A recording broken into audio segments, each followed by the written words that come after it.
Jai Hind children, welcome to my next video.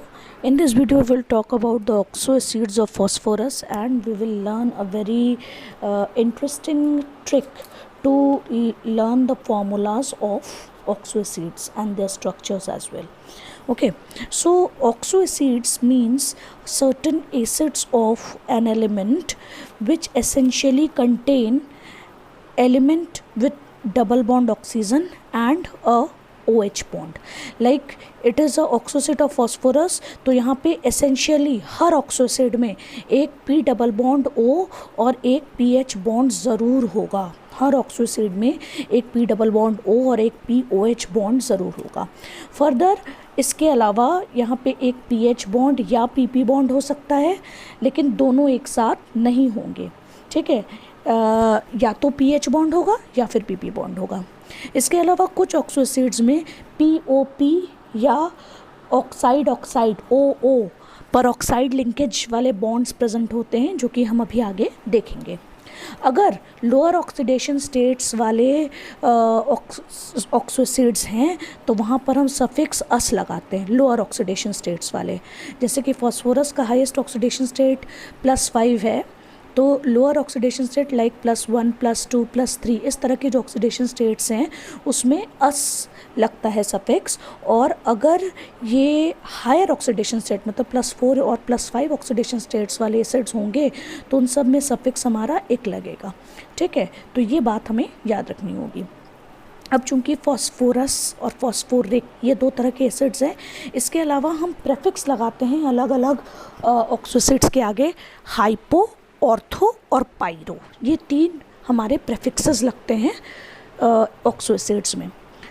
Hypo, oxo और pyro कौन से acids हैं, इसको लर्न करने के लिए यहाँ पर हमने एक हूप HP ट्रिक बताया हुआ है आपको.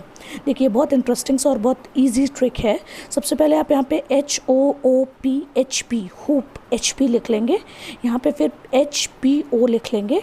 H is number of hydrogen, P is number of phosphorus and O is number of oxygen. अब यहाँ पे हूप HP के आगे सामने सामने हम 3 3 3 4 4 4 ये लिखेंगे.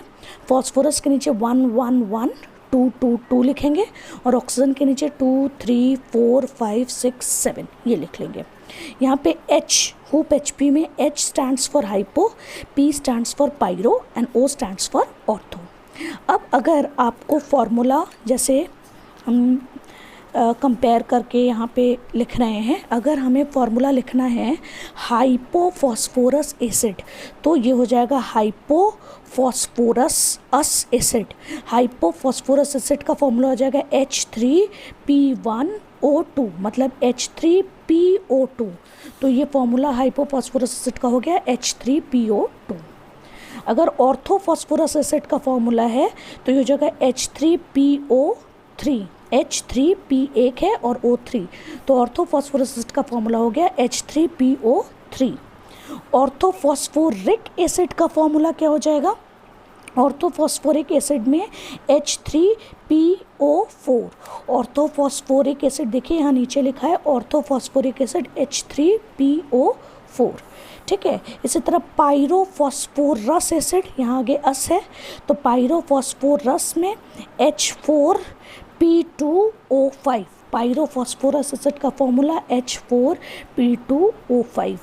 इसी तरह अगर हाइपोफॉस्फोरिक एसिड है तो H4P2O6.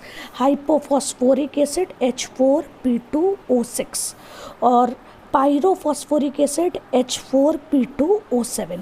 Pyrophosphoric acid is H4P2O7. यहाँ आप ध्यान दीजिएगा कि जब आप यहाँ पे 2 3 4 5 6 7 ऐसे लिखेंगे तो फर्स्ट 2 के आगे अस लिख दीजिएगा, फिर नेक्स्ट में एक, फिर नेक्स्ट में अस और फिर लास्ट 2 में एक. ठीक है, 2 3 के आगे अस, 4 के आगे एक, 5 के आगे अस और 6 7 के आगे एक. तो इस तरह से आप hypophosphorous, orthophosphorous, orthophosphoric, pyrophosphorous, hypophosphoric and pyrophosphoric इतने एसिड्स का फॉर्मूला, ये जो 6 एसिड्स हैं, इन 6 एसिड्स का फॉर्मूला आपको यहाँ आसानी से मिल जाएगा. Hypophosphorous, orthophosphorous, pyrophosphorous, hypophosphoric, orthophosphoric and pyrophosphoric. अच्छा, अब ये चीज़ ध्यान दीजिए कि जो लोअर ऑक्सीडेशन स्टेट्स हैं +1 +2 +3, ये जो हाइपो ऑर्थो पायरो है ये हम कैसे लगाते हैं, जो सबसे लोअर ऑक्सीडेशन स्टेट होता है उसके आगे हम हाइपो लगा देते हैं। अच्छा, अस तो लगाना ही है, us is the last word, that is the suffix. Prefix के तौर पर हम हाइपो लगाएंगे +1 में, और इन तीनों में जो सबसे हाईएस्ट होगा उसमें पायरो लगा देंगे, बीच वाले के लिए ऑर्थो। ठीक है, तो सबसे लोएस्ट वाला हाइपो, फिर ऑर्थो, और सबसे हाईएस्ट जो लोअर ऑक्सीडेशन स्टेट में जो सबसे ज़्यादा ऑक्सीजन कंटेनिंग एसिड है वो पायरो हो जाएगा, जो सबसे लोअर ऑक्सीजन कंटेनिंग एसिड्स है वो हाइपो हो जाएगा, और उससे ज़्यादा जिसमें ऑक्सीजन है वो ऑर्थो हो जाएगा। हायर ऑक्सीडेशन स्टेट में भी हम यही चलेंगे, जिसमें और जिसमें ऑक्सीजन +4 ऑक्सीडेशन स्टेट सबसे कम है तो ये आपका हाइपो हो जाएगा, और जिसमें ऑक्सीडेशन स्टेट यहाँ दोनों में +5 है, तो जिसमें ऑक्सीजन ज़्यादा है वो +5, और जिसमें ऑक्सीजन कम है वो ऑर्थो। जिसमें ऑक्सीजन कम है वो ऑर्थो, जिसमें ऑक्सीजन ज़्यादा है वो पायरो। क्योंकि ऑर्थो और पायरो दोनों में हमारा ऑक्सीडेशन स्टेट ऑक्सीजन का +5 है, तो +5 पे जिसमें ऑक्सीजन कम है उसको हम ऑर्थो नाम दे देंगे, और जिसमें ज़्यादा है उसमें पायरो नाम दे देंगे। तो ये तीनों हमारे फॉस्फोरिक एसिड्स हो गए, और ऊपर वाले जो ये तीनों हैं ये हमारे फॉस्फोरस एसिड्स हो गए। यहाँ एक ट्रिक हमने आपको easily oxidation state of phosphorus calculate करने के लिए भी बताया हुआ है। जैसे ऑक्सीडेशन स्टेट ऑफ फॉस्फोरस अगर इनमें से हम किसी का भी कैलकुलेट करना चाहें, इन किसी भी एसिड्स का, तो यहाँ पे ऑक्सीडेशन स्टेट्स निकालने के लिए 2 × number of oxygen atom minus number of hydrogen atom divided by P। जैसे समझ लीजिए अगर हमें ऑर्थोफॉस्फोरिक एसिड में यहाँ इसका ऑक्सीडेशन स्टेट निकालना है, तो ऑर्थोफॉस्फोरिक एसिड में ऑक्सीजन की संख्या है 4, तो ये हो जाएगा 2 × 4, हाइड्रोजन है 3 तो -3 डिवाइडेड बाई P की संख्या है 1, यानी कि 8 - 3, ये ऑक्सीडेशन स्टेट हो गया +5। तो इस तरीके से हम ऑक्सीडेशन स्टेट भी निकाल लेते हैं। तो ये बात हो गई ऑक्सीडेशन स्टेट्स की। अब अगर हम इनके स्ट्रक्चर्स की बात करें तो बहुत आसानी से हम यहाँ पे स्ट्रक्चर भी याद कर सकते हैं। अब देखिए, जैसे हाइपोफॉस्फोरस एसिड है H3PO3, तो एसेंशियली हमारे पास एक P डबल बॉन्ड और एक OH बॉन्ड तो होना ही है, बाकी जो 2 हाइड्रोजन बच रहे हैं वो PH बॉन्ड के रूप में यहाँ पे इस स्ट्रक्चर में आ जाता है। एक P डबल बॉन्ड O और एक OH, ये तो हमें रखना ही रखना होता है। ठीक है, अब जितने OH हैं हमारे पास वही उसकी बेसिसिटी होती है। ये PH बॉन्ड जो है वो सिर्फ रिड्यूसिंग कैरेक्टर प्रोवाइड करेगा एसिड को, इसका बेसिक कैरेक्टर से, बेसिसिटी से कोई लेना देना नहीं होता है। तो जितने हमारे पास OH बॉन्ड्स हैं, POH बॉन्ड्स है, वही बेसिसिटी है। तो हाइपोफॉस्फोरस एसिड इज H3PO2, तो H3PO2 में ये स्ट्रक्चर हो गया, बेसिसिटी 1 हो गई। H3PO3 का ये स्ट्रक्चर है, एक P डबल बॉन्ड हो, एक OH, एक और OH, और यहाँ एक सिंगल PH बॉन्ड है, तो इसकी बेसिसिटी 2 है, क्योंकि यहाँ पे 2 OH बॉन्ड्स हैं, POH बॉन्ड्स 2 हैं। ये तीसरा है आपका पायरोफॉस्फोरस एसिड H4P2O5, तो यहाँ पे एक POP बॉन्ड है, एक P डबल बॉन्ड हो, PH बॉन्ड, और ये POH बॉन्ड। तो दिस इज द स्ट्रक्चर। ये P डबल बॉन्ड और OH तो आपको बनाना ही बनाना है। यहाँ पे एक ऑक्सीजन एक्स्ट्रा है तो हमने POP बॉन्ड दिया, और बाकी 2 PH बॉन्ड्स हैं। तो यहाँ पर भी देखिए 2 OH की वजह से बेसिसिटी इसकी भी है 2। फिर नेक्स्ट हम आ जाते हैं हाइपोफॉस्फोरिक एसिड में। हाइपोफॉस्फोरिक एसिड में हमारे पास 4 OH हैं, 4 OH यहाँ पे हैं P डबल बॉन्ड O के साथ, तो इसकी बेसिसिटी 4 है। ये टेट्रा बेसिक एसिड हुआ। फिर नेक्स्ट है हमारा orthophosphoric acid. Orthophosphoric acid is H3PO4, जिसका ऑक्सीडेशन स्टेट 5 है। तो ये ऑर्थोफॉस्फोरिक एसिड का ये स्ट्रक्चर हो गया। यहाँ पे 3 OH बॉन्ड्स हैं, और इसकी बेसिसिटी आपकी हो गई 3। This is a try basic acid. H4P2O7, this is your pyrophosphoric acid, H4P2O7 +5 oxidation state, pyrophosphoric acid. तो पायरोफॉस्फोरिक एसिड में भी यहाँ पे एक POP बॉन्ड है, OH OH OH OH and P double bond O P double bond O। तो in this way the basicity here is 4। तो this is also a tetra basic acid. ठीक है, तो ये जो बेसिक 6 हमारे पास जो ऑक्सो एसिड्स हैं, उन 6 ऑक्सो एसिड्स का ये फॉर्मूला निकालने का तरीका और ये स्ट्रक्चर्स, ये आपको जो है लर्न करने पड़ेंगे। स्ट्रक्चर्स एक बार बस आप ये ध्यान रखिएगा कि एक P डबल बॉन्ड O और एक OH बना लीजिएगा, और फिर उसके बाद बाकी बॉन्ड्स को आपको एडजस्ट कर देना है, जो बचे हुए बॉन्ड्स हैं PH के फॉर्म में। तो इस तरह से आपका स्ट्रक्चर जो है वो तैयार हो जाएगा। ठीक है, इसके अलावा ये तो 6 हमारे पास जो है नॉर्मल एसिड्स हो गए। इनके अलावा फॉस्फोरस के 3 स्पेशल ऑक्सो एसिड्स होते हैं। इसमें 2 जो है वो परऑक्सो एसिड्स हैं। परऑक्सो एसिड्स का मतलब होता है जिसमें कि परऑक्साइड लिंकेज प्रेजेंट हो। अब इसमें अच्छी बात यह है कि परऑक्सो एसिड्स में ऑक्सीडेशन स्टेट जो है फॉस्फोरस का हमेशा हाईएस्ट ऑक्सीडेशन स्टेट होता है +5। दोनों केसेस में +5 ऑक्सीडेशन स्टेट है। एक आपका परऑक्सो मोनोफॉस्फोरिक एसिड है, एक परऑक्सो डाइफॉस्फोरिक एसिड है। ये परऑक्सो मोनोफॉस्फोरिक एसिड का स्ट्रक्चर है, this is the peroxide bond, और एक OH ये, एक OH ये और एक OH ये, तो इसकी बेसिसिटी है 3। Formula is H3PO5, peroxo monophosphoric acid. और परऑक्सो डाइफॉस्फोरिक एसिड जो है इसका फॉर्मूला होता है H4P2O8। यहाँ पर ये बीच में आपको ऑक्सीजन का परऑक्साइड लिंकेज मिलेगा और P double bond as usual, और यहाँ पर आपके पास 4 OH हैं जो कि इसको एक टेट्रा बेसिक एसिड बनाते हैं। तो इन दोनों केसेस में परऑक्सो मोनोफॉस्फोरिक और परऑक्सो डाइफॉस्फोरिक एसिड में चूंकि हाईएस्ट ऑक्सीडेशन स्टेट में है, फॉस्फोरस +5 में होता है, इस वजह से हम इसको फॉस्फोरिक एसिड्स बोलेंगे। और परऑक्सो इसलिए लगाते हैं क्योंकि यहाँ पे ऑक्साइड लिंकेज है। ये परऑक्साइड लिंकेज की वजह से हम इसको परऑक्सो बोलते हैं। परऑक्सो मोनोफॉस्फोरिक में एक ही फॉस्फोरस है, जबकि परऑक्सो डाइफॉस्फोरिक में आपके पास 2 फॉस्फोरस एसिड्स हैं। एक और स्पेशल ऑक्सो एसिड्स है फॉस्फोरस का, जो कि ये metaphosphoric acid.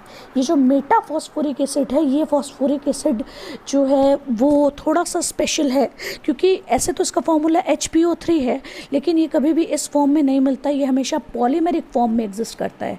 Metaphosphoric acid always exist in polymeric form. तो इसके 2 फॉर्म से, एक साइक्लो ट्राई मेटाफॉस्फोरिक एसिड, मतलब 3 HPO3 के जो यूनिट्स हैं वो साइक्लिक फॉर्म में पाए जाते हैं, और एक लीनियर पॉलीमेटाफॉस्फोरिक एसिड।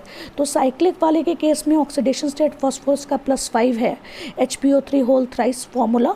और ये देखिए, ये साइक्लिक स्ट्रक्चर इसमें कि आपका PO के तौर पर एक हेक्सागन टाइप का बना है, और हर फॉस्फोरस के साथ एक P डबल बॉन्ड O और एक OH जुड़ा है। हर फॉस्फोरस के साथ एक P डबल बॉन्ड O और एक OH जुड़ा है। बार बार आप देखिए, हर एसिड ऑक्सो एसिड में ये जो एसेंशियलिटी है ये है ही कि कोई भी जो ऑक्सो एसिड है उसमें हमेशा एक P डबल बॉन्ड O और एक OH जुड़ा रहेगा।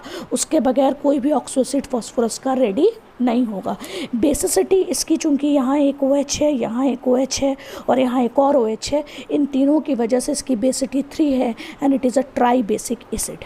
ठीक है, जब हम लीनियर मेटाफॉस्फोरिक एसिड की बात करते हैं तो ये साइक्लिक था, ये लीनियर है। यहाँ पे PO के बॉन्ड्स हैं, PO इस तरह के बॉन्ड्स हैं, और हर फॉस्फोरस के साथ हमने एक डबल बॉन्ड और एक OH लगा दिया, डबल बॉन्ड O एक OH। तो इसमें हम इसकी बेसिसिटी 1 ही मानते हैं, क्योंकि एक यूनिट में एक OH है, तो इसलिए इसकी बेसिसिटी 1 मानते हैं। इसका फॉर्मूला हम HPO3N कर देते हैं। ठीक है, तो ये 3 आपके स्पेशल ऑक्सो एसिड्स हो गए, peroxo monophosphoric acid, peroxo diphosphoric acid और मेटाफॉस्फोरिक एसिड।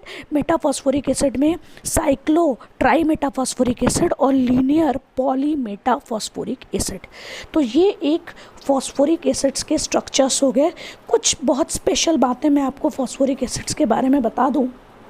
जैसे अगर ऑक्सो एसिड कोई भी ऐसा है जिसका कि ऑक्सीडेशन स्टेट +3 है, तो वो हमेशा डिस्प्रपोर्शनेशन में चला जाता है। बहुत अच्छा एग्जांपल यहाँ पे H3PO3 का है, जो कि डिस्प्रपोर्शनेट होके PH3 जिसमें कि फॉस्फोरस का ऑक्सीडेशन स्टेट -3 है, और H3PO4 जिसमें फॉस्फोरस ऑक्सीडेशन स्टेट +5 है। तो ये एक डिस्प्रपोर्शनेशन रिएक्शन है। हम जानते हैं कि डिस्प्रपोर्शनेशन रिएक्शंस ऐसे रिएक्शंस होते हैं जिसमें कि एक ही सब्सटेंस, एक ही एलिमेंट ऑक्सीडाइज भी होता है और रिड्यूस भी होता है। तो यहाँ फॉस्फोरस जो है PH3 के फॉर्म में रिड्यूस हो रहा है और H3PO4 के फॉर्म में ऑक्सीडाइज हो रहा है। तो ये जितने भी ऐसे ऑक्सो एसिड्स हैं जो कि +3 ऑक्सीडेशन स्टेट्स में हैं, वो डिस्प्रपोर्शनेट कर जाते हैं। अच्छा, दूसरी बात ये कि ऐसा कोई भी ऑक्सो एसिड जिसमें कि पीएच बॉन्ड होगा, ऐसा कोई भी ऑक्सो एसिड जिसमें कि पी और एच का डायरेक्ट बॉन्ड होगा, वो हमेशा रिड्यूसिंग एजेंट के तौर पर काम करेगा, क्योंकि ये एच जो है यहाँ पे रिड्यूसिंग कैरेक्टर प्रोवाइड करेगा। जैसे कि H3PO2 या H3PO3, they are very good reducing agents. और ये बात ध्यान देने वाली है कि जितने पीएच बॉन्ड ज़्यादा होंगे उतना बेटर रिड्यूसिंग नेचर होता है। जैसे कि H3PO3 is stronger reducing agent than H3PO3। H3PO3 का जो रिड्यूसिंग नेचर होगा वो H3PO3 से स्ट्रॉन्गर होगा। क्यों? क्योंकि H3PO3 में 2 पीएच बॉन्ड है, जबकि H3PO3 में सिर्फ 1। H3PO2 में 2 पीएच बॉन्ड्स हैं। आप अगर देखना चाहें तो स्ट्रक्चर एक बार फिर से यहाँ हम लोग देख सकते हैं। H3PO2 में आपके पास यहाँ देखिए 2 पीएच बॉन्ड था, H3PO3 में 2 पीएच बॉन्ड था, जबकि H3PO3 में सिर्फ 1 ही पीएच बॉन्ड है। तो इस वजह से हमारा जो ऑक्सो एसिड्स है H3PO2 वो बेहतर रिड्यूसिंग एजेंट है विथ रिस्पेक्ट टू H3PO3। जैसे कि यहाँ एक एग्जांपल मैंने रिएक्शन का दिया हुआ है, AgNO3 H3PO2 के साथ रिएक्ट करके Ag में रिड्यूस हो जा रहा है। ठीक है, और खास बात एक बार मैं पहले भी बता चुकी हूँ, फिर से मैं रिपीट कर रही हूँ कि पीएच बॉन्ड का बेसिसिटी में कोई रोल नहीं होता है। हम रिप्लेसेबल हाइड्रोजन आयंस देखते हैं और रिप्लेसेबल हाइड्रोजन आयंस आपको POH बॉन्ड में मिलेगा। जितने POH बॉन्ड हैं यही आयनाइजेबल H होता है जो कि आपको बेसिसिटी प्रोवाइड करता है। तो जो बेसिक मोनोबेसिक, डाईबेसिक या ट्राईबेसिक या टेट्राबेसिक एसिड्स हैं, वो हम हमेशा इस बात पर डिपेंड करता है कि हमारे पास कितने POH बॉन्ड्स हैं। ठीक है, तो जितने H+ रिप्लेसेबल हैं वो OH से ही निकलेंगे और ये POH बॉन्ड ही आपको जो बेसिसिटी है एसिड का वो देगा। तो this is all about oxo acids of phosphorus. I hope you can understand the formula now. You can able to learn it with the help of hoop HP trick.